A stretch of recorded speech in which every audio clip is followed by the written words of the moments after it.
O'zini o'zi band qilgan fuqarolar qanday pensiyaga chiqishlari mumkin? Fuqarolarning davlat pensiya ta'minoti to'g'risidagi qonunga muvofiq erkaklar 60 yoshga, ayollar 55 yoshga to'lganda va mehnat staji kamida 7 yil bo'lganda to'liqsiz yoshga doir pensiya tayinlanishi belgilab qo'yilgan.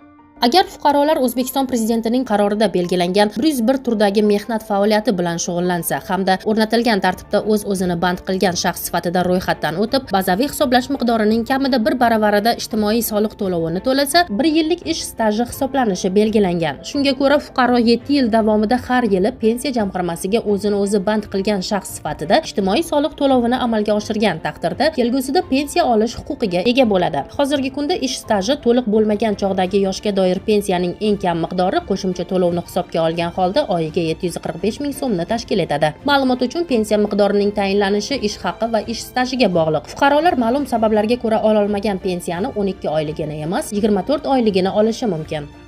O'zbekiston Respublikasi Prezidentining qarorlariga asosan fuqarolarimiz o'zini o'zi band qilgan shaxs sifatida ro'yxatdan o'tgan taqdirda ish stajiga ega bo'lish imkoniyati yaratilgan. Xususan, fuqarolarimiz pensiyaga ish stajiga ega bo'lish uchun 1 yillik ish staji uchun ishlagan davrlardan qat'iy nazar bazaviy hisoblash miqdorini kamida 1 barobarini to'lagan taqdirda 1 yillik ish stajiga ega bo'lishlari ham belgilab o'tilgan.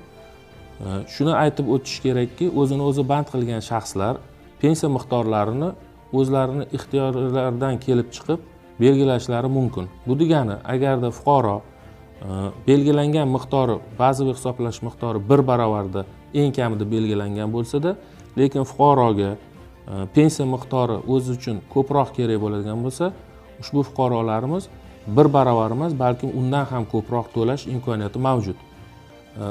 Shunga yarasha mutanosib ravishda to'langan ijtimoiy soliqlardan kelib chiqib, ushbu fuqarolarga pensiya miqdorlari belgilab beriladi. Pensiya miqdorining belgilanishi O'zbekistonda yakka tartibdagi tadbirkorlar uchun qanday tartibda belgilangan bo'lsa, o'zini o'zi band qilgan shaxslar uchun ham xuddi shu bir xil tartibda amalga oshiriladi. Shuningdek, O'zbekiston Respublika fuqarolari chet elda ishlagan davrlari uchun ham ish stajiga ega bo'lishlari mumkin.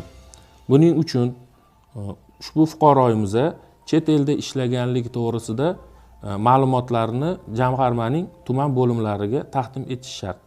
Birinchidan, agarda ushbu fuqaroyimiz chet elda ishlagan davrini tasdiqlovchi hujjatlar asosiy omillari bu mehnat daftarchasidagi yozuvlar. Agarda yozuvlar mavjud bo'lmagan taqdirda ish beruvchi tomonidan taqdim etilgan ma'lumotnoma va ushbu ma'lumotnomani ham bo'lmagan taqdirda chet eldagi